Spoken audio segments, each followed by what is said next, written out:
Hi, it's a blessed day everyone. Another blessed day na kung saan nandito lang po tayo. Isang mapagpalang umaga po sa inyong lahat at welcome muli sa ating channel Lahing Pinoy. At kumusta po kayo? With the grace of God, I hope nasa mabuting kalagayan po kayo. And today's video po ay ating tapusin, panoorin to. Napakaganda pong inspiration or encouraging words na ating maparinig, marinig at mapanood. So, but before that, mayroon po akong isang mensahe iiwan sa inyo nagmumula sa Bible verse na mula po sa 1 Thessalonians 5, chapter 5, verse 16 to 18. It says, "Rejoice always, pray continually, give thanks in all circumstances, for this is God's will for you in Christ Jesus." Praise God sa salita ng Panginoon. At napakagandang verse po ito. At Apostle says, encouraging us sa ating mga buhay, is send this message to Thessalonica, particularly sa church ng Thessalonica. And I believe this is also application for us this morning sa ating mga buhay ngayon. It says, number 1, tatlo pong bagay na titingnan natin dito. Rejoice always. So una, magalak po daw tayo palagi sa ating mga buhay ngayon. Whatever it is, anumang mga sitwasyon, anumang kapighatian, anumang pinagdadaanan natin, Apostle Paul encouraging us to rejoice always, meaning magalak po tayo.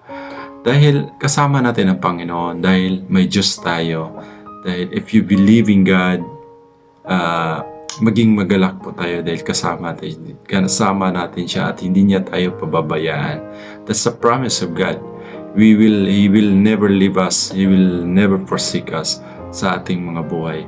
If you have faith and trust in God and believe in God, nandyan po siya. Hindi niya tayo pababayaan. So, pangalawa, he says, pray continually. Maglagi po tayong magdasal. So, prayer is so powerful. Ito po yung pinaka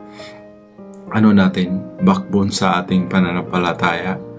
So, if we have faith, if we have a relationship to God, how we will connect to God?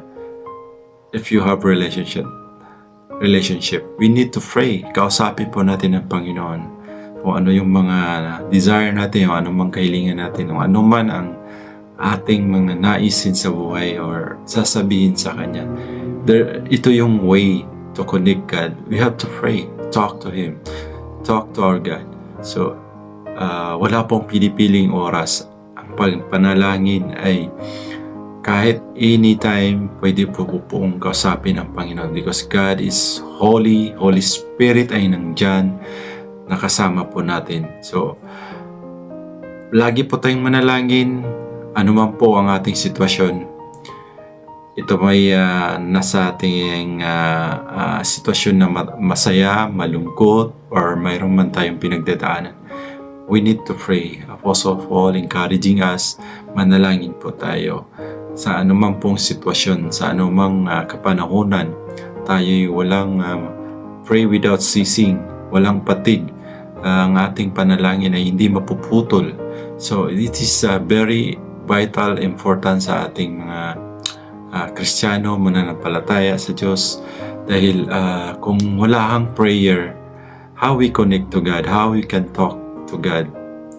Because God is holy, and the holy, He is the Holy Spirit, and also we need to talk through the Holy Spirit. So in that way, nagkakaroon po tayo ng connection sa ating Panginoong Diyos. Naririnig niya ang lahat ng ating mga sasabihin through prayer. Alam ng Panginoon ang ating buhay. Wala tayong pong matago. Wala po tayong ma-hide sa Kanya. Anything, everything ay lantad po sa Kanya. Wala po tayong may tago. Even our heart right now, even our mind, alam ng Diyos, wala po tayong may tago. Because He is a God. He created us to be like Him. So, mga kapatid, manalangin po tayo palagi. Yan po ang encourage sa ating sa ating buhay pananampalataya. So ngayon, pangatlo, sabi dito, give thanks in all circumstances. So lagi po tayong magpasalamat sa ating Panginoon. Sabi niya, in all circumstances. So ano man yung circumstances na pinagdadaanan mo ngayon, ups and down, or mayroon po kayong mga challenges sa area ng buhay, ano man po, financially, family, relationship, or sa works, or even the friends, so relationships sa marriage, kung meron po tayong mga sitwasyon na gano'n, whatever circumstances, give thanks to God. Kasi ang mga sitwasyon natin minsan nung may mga pinagdadaanan na tayo ay yun po yung pagsubok sa ating buhay, no? Kung saan makikita yung pananampalataya natin, yung katatagan ng ating pananampalataya, doon masusubok. So we need to pray, no? And give thanks to God. So unang-una, rejoice, pray, and give thanks to God. So laging magpasalamat sa Diyos dahil unang-una, God give us breath, give us life, give us strength, no? Binibigyan niya tayo ng hope, especially this Easter season, no? Yung kapanahonan na ito, naging sinasariwa to ng Holy Week. So God is here, is in us, kasama natin po siya. So but God reminding us sa ating buhay, no, kung saan He's a God, He's a powerful God. So He can do things, change, can control, and miracle things will happen. So lagi po tayong magpasalamat sa lahat ng bagay, maliit man o malaki, lagi po natin pasalamatan ang Panginoon. O paggising pa lang natin ngayong umaga, malaking blessings na po yun. At sa pagtulog natin sa another day na kung saan binigyan tayo ng katagumpayan sa lahat ng ating mga ginagawa. So, doon pa lang, why not give thanks? Say to our mouth, thank you Lord, thank you God, no? Napakadali po. So, marami po tayong mga ginagawa sa atin buong araw, sa buong 24 hours, binibigyan niya tayo ng kalakasan, binibigyan tayo ng guidance. So, God, give us strength, and yun po ay nagmumula sa Kanya, because sabi niya sa dulo, for this is God's will for you and Christ Jesus. Amen. So ito po ang nais ng ating Panginoon, ito yung will ng Lord, our Lord God Jesus Christ sa ating mga buhay. Lagi po tayong magpasalamat sa Kanya, na dahil especially na if you remember God, how great, how good He is sa ating mga buhay, because He gave His life. He gave us, He saved us our salvation. He gave us salvation. He saved us our sins. Tayo pinatawad ng Panginoon sa ating mga kasalanan. Instead tayo po ang magbata, instead po tayo ang mag-sacrifice. But God took the punishment, to get all sa ating mga kasalanan, kinuha po ng Panginoon. At ito yung nagbigay sa atin ng hope, pag-asa ng Panginoon, nang muli siyang nabuhay. God is really, Jesus Christ is really God. He's a God. So, Apostle Paul, this is a napakagandang verse, a beautiful verse. Tanda po natin, 1 Thessalonians chapter 5, verse 16 to 18. Rejoice always and pray continually. Pangatlo, give thanks to God in all circumstances, because this is the will of our Lord God Jesus Christ. So ano po ang kadahilanan natin kung bakit di natin ito magagawa? Dahil we're so busy things in our life. We're so selfish things. We're so selfish sa ating mga buhay na kung saan minsan nakakaligtaan natin.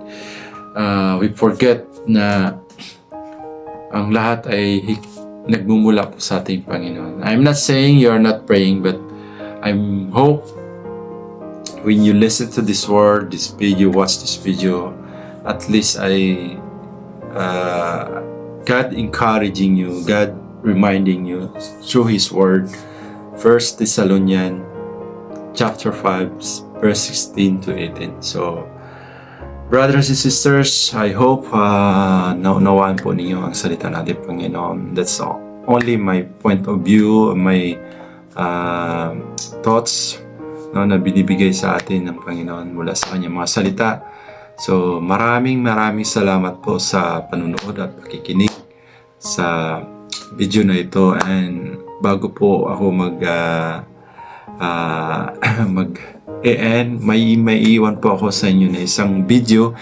Ito po'y sikat din po sa ibang bansa, no? He's a judge, no? Kilala nyo to kung napanood mo po ang kanyang buhay, no? Si Frank Carpio, kung saan papanood po natin ang kanyang napaka-emotional and encouraging words nagmumula po sa kanya.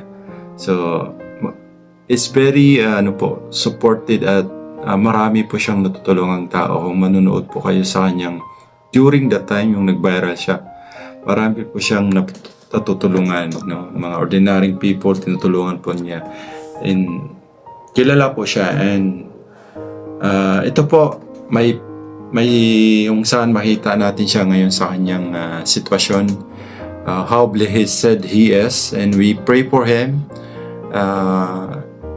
Miracle can happen. Pray for him, Mr. Frank Carpio, and I believe God can do things and miracle. Wala pong imposible sa Panginoon. Kahit malayo po tayo, kahit saan man po tayo, God, there's no gaps, no, sa ating mga buhay. Kahit distance man, malayo man, nandyan ang Panginoon. Ang kapangyarihan ng Diyos ay kikilos kahit saan man tayo. So I pray, Mr. Frank, so sa kanyang buhay, healing upon healing, by the grace of God, he will be healed. And kayo po, panoorin po natin ang kanyang video na kung saan he's saying something. Tara na po, panoorin natin. But I don't know what the future holds. I don't know. So I tell you, enjoy every minute Amen. of your life. Amen. Sometimes in life, we take things for granted. We have a nice life, we have a great position, we're in positions of authority, we have nice families, we have nice friends. That's wonderful as long as it lasts. But you never know. You never know from one day to the next what life will bring. And so, enjoy what you have. Be kind to people. Be kind. Take care of your families. Take care of your families.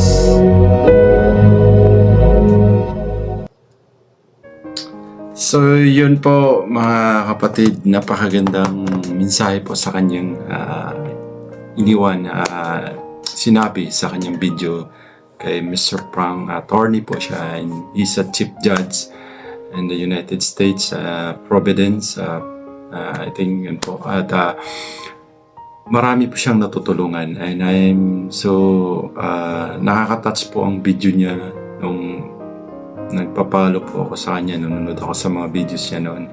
Marami siyang natutulong mga ordinary people kung saan may mga ba't ibang mga problems.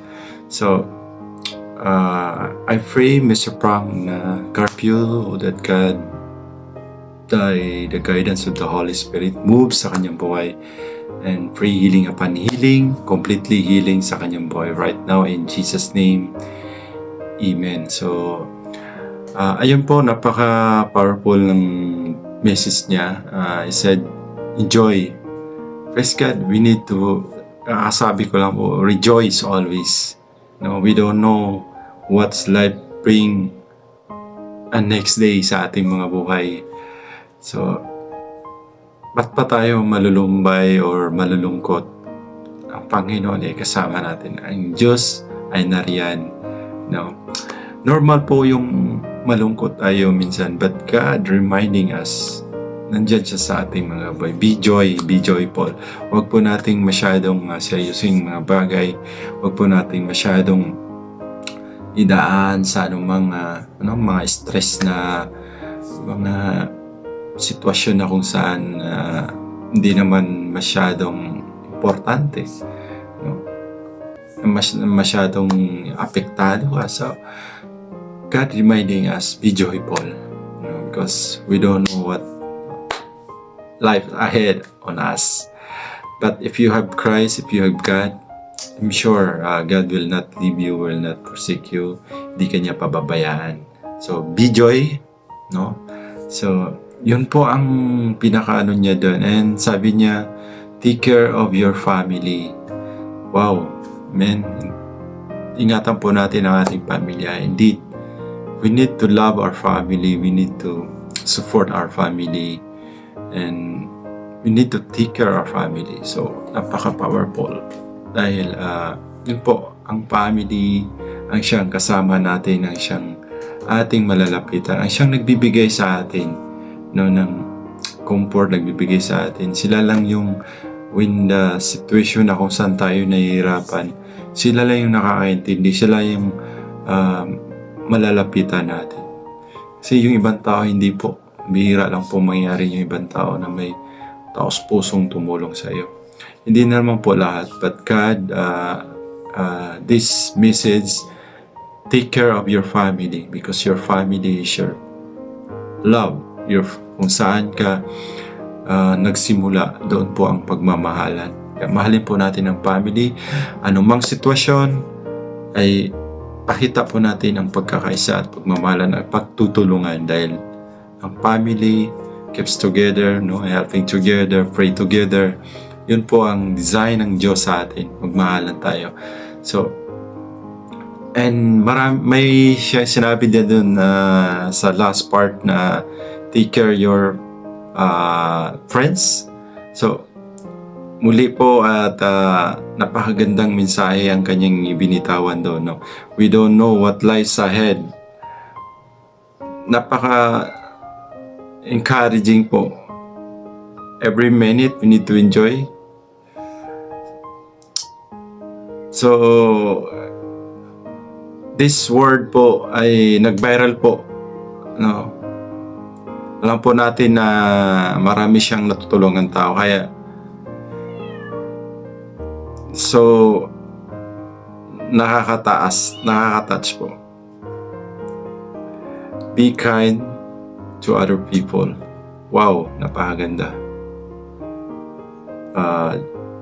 Enjoy your life, what you have, kung ano yung mo, and mayroon ka ngayon. Then, be kind to other people. Yun po ang niya, yung karakter niya. Talagang nandun yun, nakikita sa kanya. Tumutulong siya. Kahit sino, wala po siyang pinipili. So, yung panglas, yung family, and then pagtulong sa kapwa, be kind. That's a design ng Panginoon, no? Be kind means kung anong mayroon tayo ngayon, share it to others. Kung tayo pinagpala ng Panginoon, share to others. Pinagpala naman tayo sa anong aspeto ngayon sa ating mga buhay, financially, love, ano man po yan, abundantly na mayroon tayong natatag. Share po natin dahil ito ang nais ng Panginoon. Huwag po natin pagdamot, huwag po natin sarili lamang. Dahil ang nais ng Panginoon tayo ay pakita natin, no? To take care of others. Magmahalan tayo. Pagpakita natin yung pagtulong sa kapwa. Like this man, Mr. Frank Carpio, marami po siyang natutulungan. So, I'm so touched sa kanyang message and also sa kanyang mga videos. Noon pa naman ay napanood ko po siya.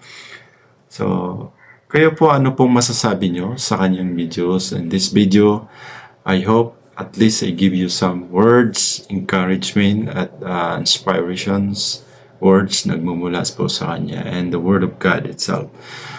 So, mahaba na po to, at then I thank God sa pagkakataon ito na may share sa inyo. Please watch and share this video. at least po may makapanood po nito, and to give some encouraging and share the words of God. So maraming salamat po sa panonood at pakikinig sa atin dito ngayon sa video na to. Ingat po kayo. God bless po. Maraming salamat po, and God bless to Mr. Frank Carpio. I pray that healing upon healing be with him. In Jesus' mighty name, amen.